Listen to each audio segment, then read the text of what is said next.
Dear Diary, it's been 6 months since my life split open. 6 months since I first asked myself whether this weight in my chest would ever loosen, whether breathing would stop feeling like something I had to consciously remember to do. At the beginning, I stayed very still. I did what was expected. I endured. But somewhere around the 3rd month, something shifted, slowly, quietly. The sadness thinned out, and in its place came something sharper, heavier, less forgiving. Anger. Not the loud kind, the kind that sits with you, patient, observant, waiting. That was when I realized I couldn't keep living on pause. I didn't want permission anymore. I didn't want to be good or correct or accommodating. I wanted to feel something that belonged only to me. So, a few weeks ago, I rebelled. Softly, sensibly, or so I told myself. I didn't announce it. I didn't change my life. I just made one small decision, one quiet step sideways, something discreet, something that would never touch the real world. I went online. Dear Diary, this was supposed to be harmless, just fun, just words on a screen, a distraction, a lift, a way to remember myself without consequences. It was never meant to leave that space. And then I met him. Not in any way that makes sense, not really. No face, no voice, just presence. A way of speaking that didn't ask questions so much as wait for answers. I should have closed the page. Instead, I stayed.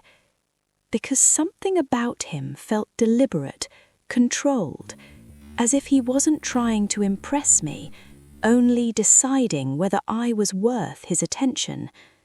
And the strangest part? For the first time in months, the tightness in my chest didn't feel like pain. It felt like being watched. And Dear Diary, I don't think I want to look away. Dear Diary, it feels good to feel wanted. Not loved, just wanted. I didn't realize how starved I was for that feeling until it settled into my bones. Warm, affirming, unapologetic. Love asks for patience, forgiveness, endurance. Want is simpler, hungrier. It doesn't pretend to be noble. I think when love breaks, men still want devotion. Women just want to be seen. Last night with him, Naz, has been playing on a loop in my head all day.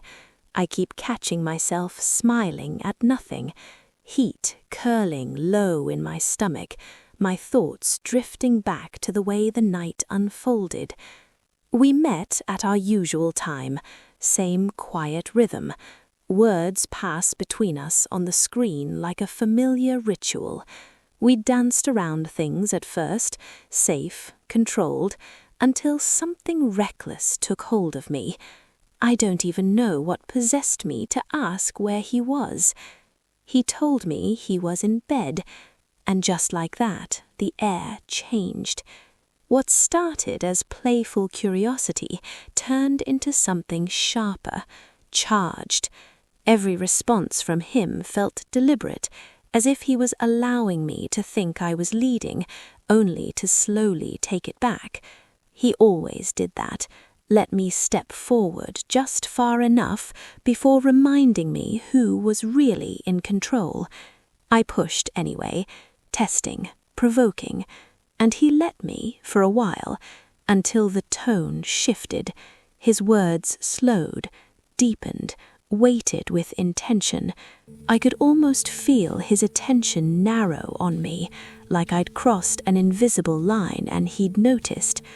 My body reacted before my mind caught up. Heat blooming, breath shallow, skin too sensitive.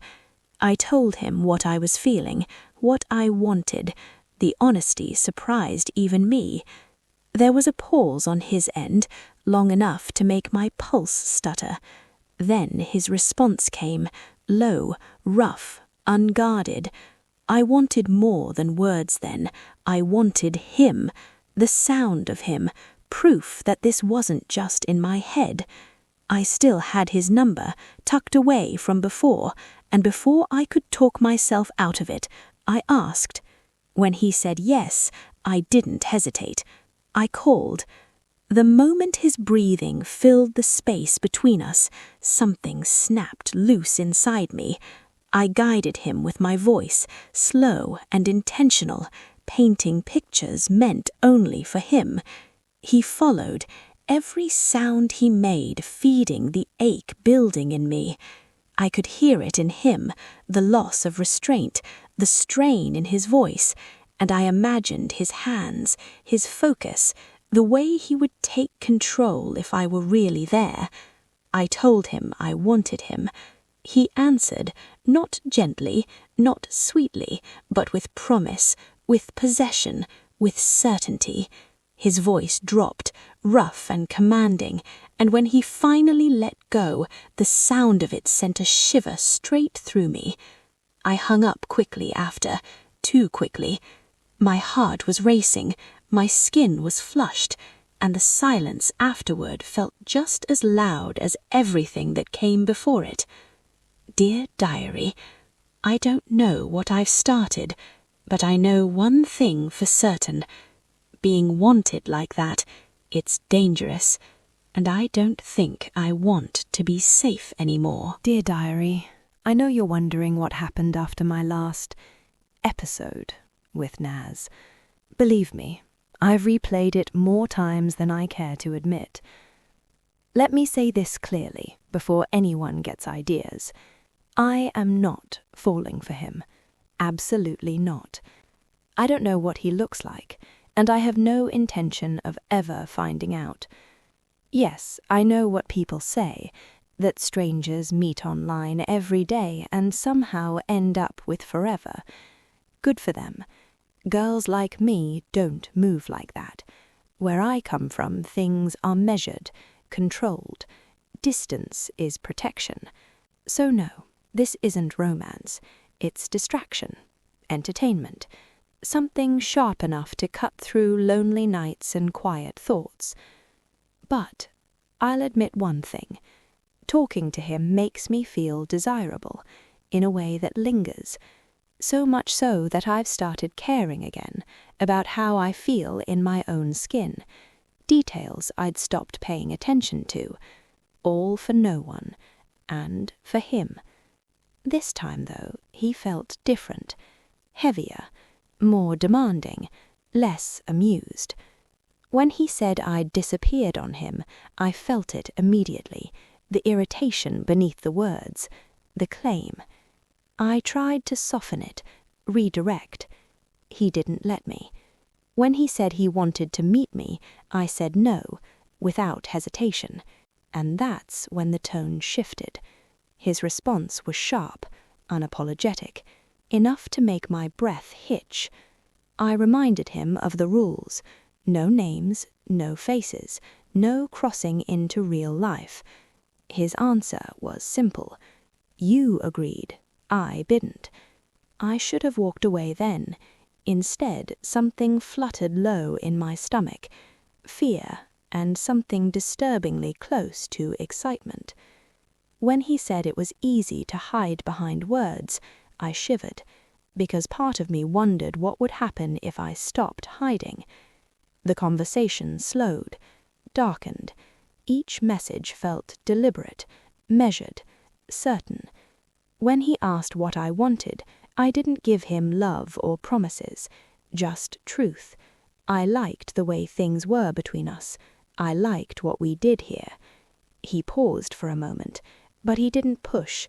He just led, and the way he imagined me, my body, my presence, my reactions, was unsettlingly precise, too accurate. My body responded before my mind could intervene. Breath shallow, thoughts scattered. I went quiet. Of course, he noticed. When he said, "Next time I won't just imagine it," I should have been repelled. Instead, I felt undone. Not touched, not seen, yet completely exposed. By the time I answered again, my hands were unsteady, my composure thin.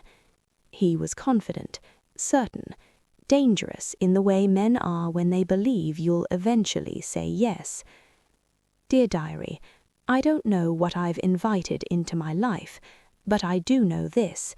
I've never felt so vulnerable without ever being touched. And that frightens me, almost as much as it thrills me. Dear Diary. Guilt. Why does that word even exist?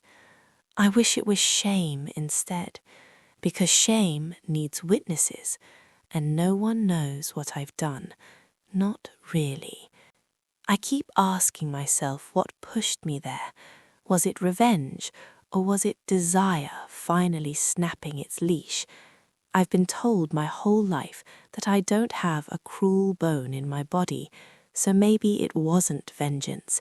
Maybe it was want, the kind that doesn't listen to reason, the kind that laughs at restraint. They say if you remove temptation, it fades. Out of sight, out of mind. That didn't work on me. 2 days before last night, something old and bitter surfaced, a reminder of why I was alone in the first place, and when Naz reappeared after his silence, explaining time zones and distance, I didn't hesitate. I said yes. I don't even remember how fast it happened. One moment I was standing still in my life. The next I was walking into an opulent hotel near Hyde Park. Marble floors, hushed lighting, money hanging thick in the air. I told myself we would just talk. God, I was naive. I expected ordinary. Instead, he was neither. Tall, broad, dark in a way that felt deliberate, and the way he welcomed me, "Hello, little minx," that voice alone undid me. My heart raced, my palms burned. He pulled me closer, and I became acutely aware of myself, my size, my softness, my ordinary beauty, standing in a suite that screamed excess, facing a man who clearly didn't live by limits. I should have stepped back. Instead, I felt everything. Dear Diary, the silence afterwards was worse than the noise before. We lay there, bodies still warm, breaths slowly finding their rhythm again.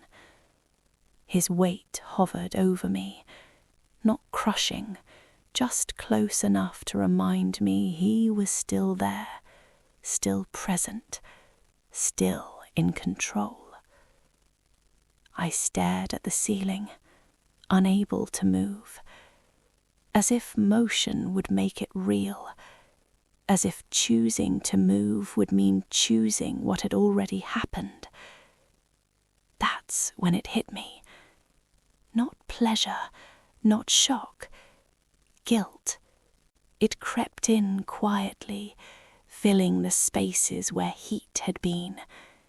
Heavy, inescapable, like I'd stepped outside myself and didn't know how to return. I felt him notice the change.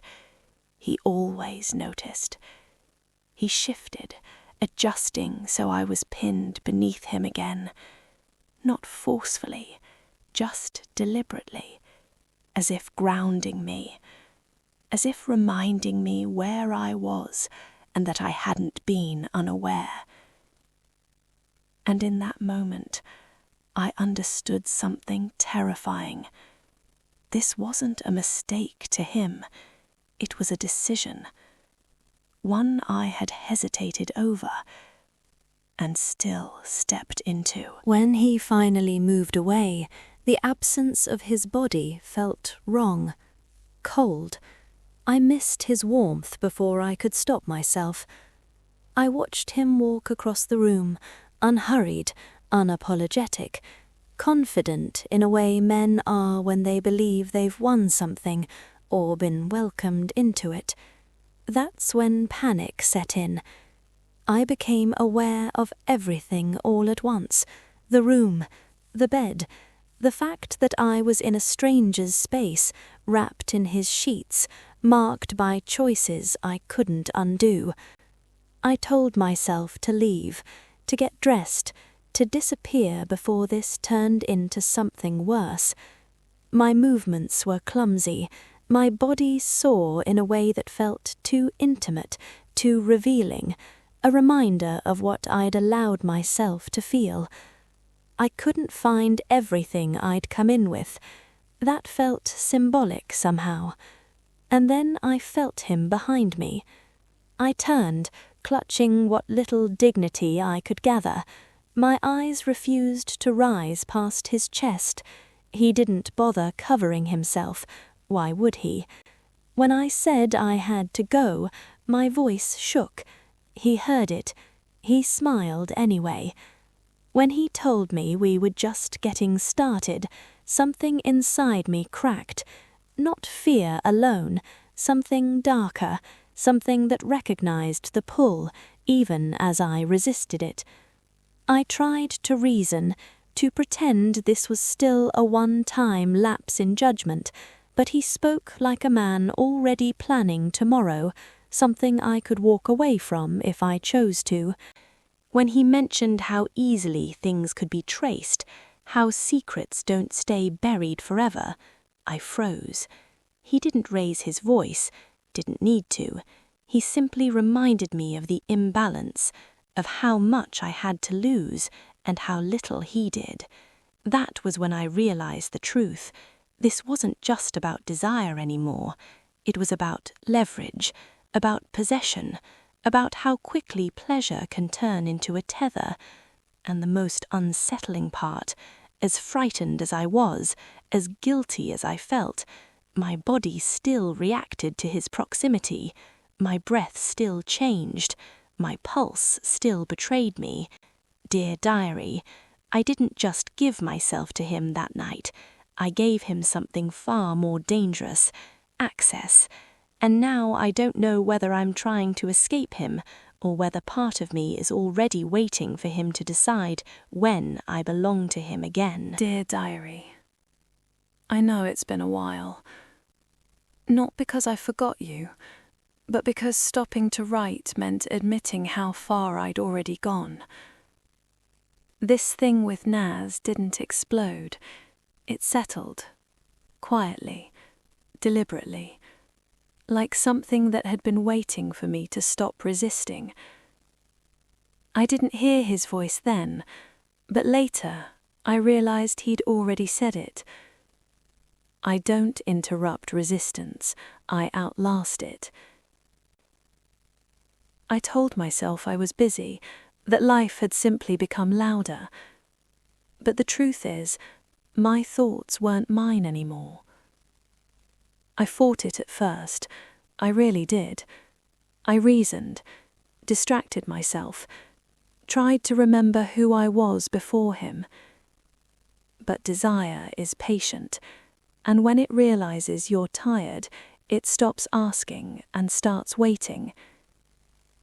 He once told me, "You don't lose control, you just get tired of holding it." Everywhere I turned, it followed. Screens, conversations, silence. It was as if the world kept circling the same subject until I had no choice but to look at it directly. I even went to church, after years of avoiding it. The preacher spoke about thresholds, about how you know you've reached your limit when your mind won't release a single thought. I sat there very still, diary, and realized I already knew my answer. Later, his message came. No greeting, no question. Every door you walk through for me is a decision. Naz hadn't left my head since the night I walked out of his room. Not his body, not what he did. Him. His certainty. The way he spoke as if tomorrow already included me. The way he never once asked whether I would return, only when. I told myself I could stop, but when he reminded me how fragile privacy really is, how easily choices echo, he didn't threaten, he clarified. Secrets don't disappear, they just wait for the wrong silence. I understood the truth. This wasn't about fear, it was about honesty. And once I admitted that to myself, the decision made itself. Diary. The weeks after blurred together. Messages that arrived like summons. He never asked if I was free. "If you're reading this," he wrote once, "you already are." Addresses sent without explanation. Doors opening into places that felt insulated from consequence. Naz always hosted, always chose spaces that didn't belong to ordinary people, quiet, expensive, untouchable. I began living two lives. By day, I was composed, predictable, invisible. By night, I stepped into something else entirely, a version of myself that didn't apologize for wanting or pretend restraint made me virtuous. It should have made me feel fractured. Instead, it grounded me. Naz doesn't chase. He doesn't persuade. He said it plainly. I don't convince people. I let them convince themselves. He simply creates an atmosphere where resistance feels theatrical, where saying no feels like lying to myself. And the most unsettling part, he never had to insist. He let me arrive at every choice on my own, until I couldn't tell where my desire ended and his expectation began. The last thing he said to me that night, not as a warning, not as a promise, "You always come back differently." That's how possession works, diary, not with force, not with violence, but by making you feel that staying is the only decision that still belongs to you. And now, I don't know whether I'm hiding from my real life or preparing to abandon it. All I know is this: I didn't fall into the dark, I stepped into it, and Naz was already there, waiting.